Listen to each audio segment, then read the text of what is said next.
I realized it wasn't so much important of like what my next career title was going to be, but it was more important for me what I wanted in a company. This is the Happen to Your Career podcast with Scott Anthony Barlow. We help you stop doing work that doesn't fit you, figure out what does, and make it happen. The great application myth tells us more is better. Apply to 100 jobs, get 10 interviews, receive one offer. But what if this common wisdom is completely backwards? What if focusing on fewer companies dramatically increased your chances of doing work that fits for higher pay? When you stop being a resume-flinging machine and start being a relationship-building human, everything changes. The path to your ideal workplace isn't paved with generic applications. It's built on targeted connections and the courage to go all in on what truly fits. For some people, getting specific on your role could help, but for me, getting specific on the company is what helped most. But either way, I think getting specific is what's going to give you clarity, and it's going to allow you to get to the place where I was putting all my eggs in one basket because I knew it was the right fit, rather than posting up on LinkedIn job boards and Indeed and just putting your resume out there for umpteen places. Like, that has minimal effect. That's Jenna Bias. Jenna was an RN who had worked as a bedside nurse for her entire career. And let's just say that it was no longer a fit. When she began to reach the point of burnout, she knew that in order to find fulfillment in her career, she needed to switch industries. Jenna began really digging into what she wanted and what she needed out of her next career, and narrowed down her search to just a handful of organizations, just a couple of companies that she was really excited about. She then went above and beyond in her attempts to build relationships with people at those top target organizations. In this episode, we're going to break down what she did to go from unsure of where she fits to honing in on her dream organization and ultimately getting the offer she wanted. You're even going to hear her talking about the strategy of using a video messaging tool called Loom to reach out to multiple people at this company, including the CEO. Her persistence and determination ultimately got her out of bedside nursing and into a role as an onboarding manager with her ideal company. One of the most powerful things Jenna did: shift her focus from job titles to finding the right company environment. She discovered that getting clear on what types of companies she wanted to work for was way more important than the specific role that she'd type in for job search. I got so lost in all the possibilities of different career types. Yeah. And I didn't know which one was going to be a good fit for me.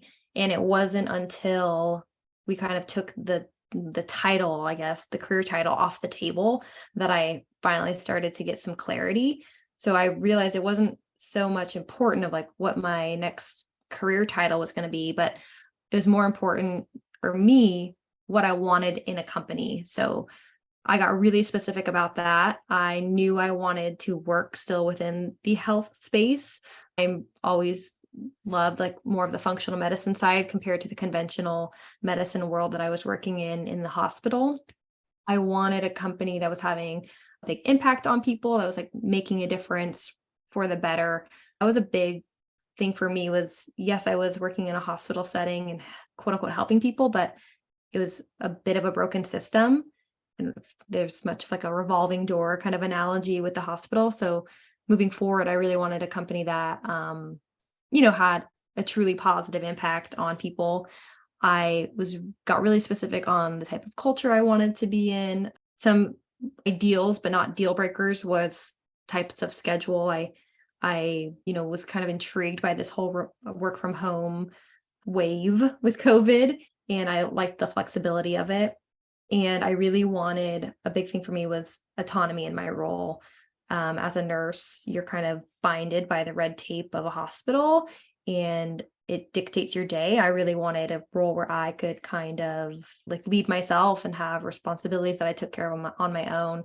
So none of those things point to one role, right? But you could theoretically find companies that really emphasize those things or prioritize those things. Once Jenna had identified what she was looking for in a company, well, she didn't just start firing off applications. Instead, she invested significant time researching her target organizations. This helped her build genuine connections later on when she eventually reached out. I think the first part, which I kind of touched on, was like just doing a ton of research. And that honestly came from like just my natural interest in the company. But I think in the long term, A, it helped me realize, yes, this is where I want to be. And B, it just helped me foster those relationships down the road because I was genuinely interested in these people that I was talking to. I knew about them. I knew about the company. So that just helped be more candid down the line because I didn't feel like I was like meeting strangers. First, it just started out as company research, and then it kind of led to, my CEO so the company is technically like a startup. They've been around for a couple of years now, but because they're a startup kind of based in San Francisco in a very, what's the word? They're in the functional medicine space, right? So it's a very upcoming topic that's on the rise. So because of that, Rupa has been mentioned on several other podcasts. My CEO has been on several other podcasts. So just one step of research led to another. And I found myself just learning a lot about the company that way. In a world where everyone sends emails and just clicks the button to send online applications, Jenna knew that she was going to need to do something different, something very different to stand out. The solution we worked with her on was brilliant in its simplicity, individualized video messages that allowed her personality to shine through.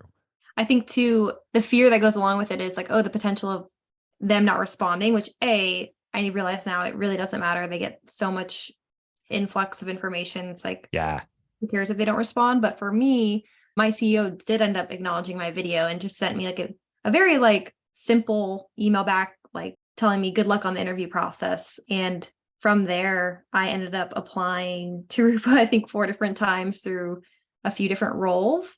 And every step of the way, I just shot her an email updating her on my journey. And she responded to every single email, not, being like nothing like extraordinary, but just the response in itself was like, to me, again, just exemplified, this is a company I want to work for. Here's this busy CEO taking time out of her day to just shoot me a quick email acknowledging the work that I'm putting in to try and be a part of her organization.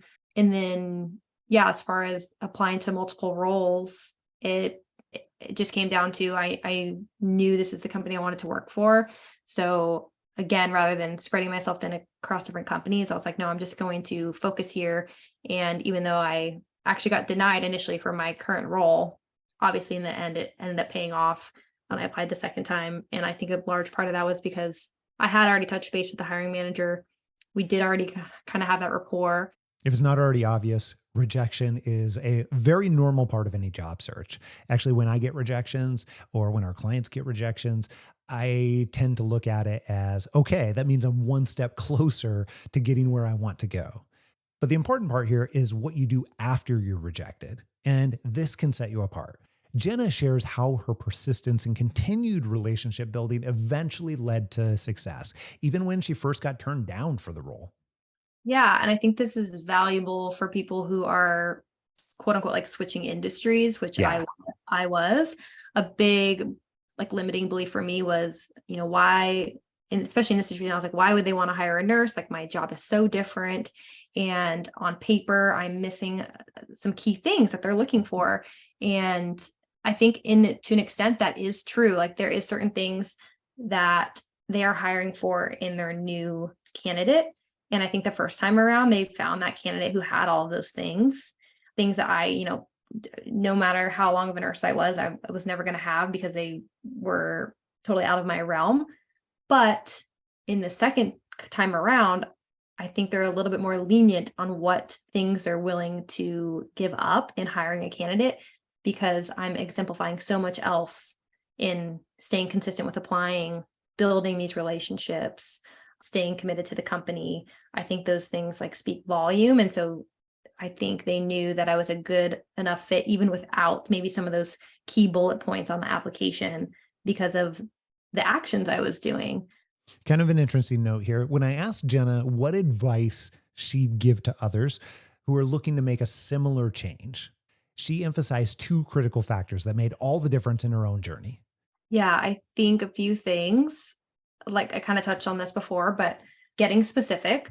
like I said, I think for some people getting specific on your role could help, but for me, getting specific on the company is what helped most. But either way, I think getting specific is what's going to give you clarity, and it's going to allow you to get to the place where I was putting all my eggs in one basket because I knew it was the right fit, rather than posting up on LinkedIn job boards and Indeed and just putting your resume out there for umpteen places. It's like that has minimal effect. And I think people do that because they're not really sure what they want. They're not specific. So they're just kind of like hoping something's going to stick. It's just not a very effective approach. So I think once you get specific, you're able to kind of hone in on how you can be effective in getting the role you want. And then I think, which is funny coming from me because I'm not typically this type of person, but like being different, getting outside of your comfort zone and kind of thinking outside the box. I had only ever applied to nursing jobs. That was my only career before this. And it's very cut and dry. It's very much, do you have the licensing? Do you live in the area? Do you have all the educational components? It's not about creating relationships. It's not about putting yourself out there. So I didn't know that this whole side of the application process existed and was so impactful. But it is. It's like, when you go on LinkedIn or job boards and you look at a job and you see, 300 applicants, like for me, that was always really off-putting because I'm just like, okay, I'm just one person. I'm just one application, which you are just one application. So if all you're doing is submitting your application, you're probably not going to get it. Just the odds are not in your favor, right? So I think in this job market and in today's day and age with just how like innovative people are, like you have to do something different if you want to get to where you want to be. What Jenna did wasn't just about landing a job. It was about completely rewriting the rules of her job search. She took control. Instead of sending applications into the void, she did so by building real connections. This allowed her to not settle and instead focus on where she actually wanted to be. Oh, and when she did face rejection, she didn't slink away. Instead, she asked for feedback. She strengthened those relationships and positioned herself as the obvious choice when the next opportunity arose. Her willingness to stand out using video and thoughtful research turned her from just another applicant into somebody the company already knew. What I love most about Jenna's approach, it's accessible to anyone. You don't actually need special connections or credentials to stand out. You just need clarity about what you want and the courage to go after it in a thoughtful, relationship-focused way. Okay, if you're ready to stop doing the whole numbers game and move your job search into a targeted relationship building process, we'd love to help. Just drop me an email, scott@happentoyourcareer.com.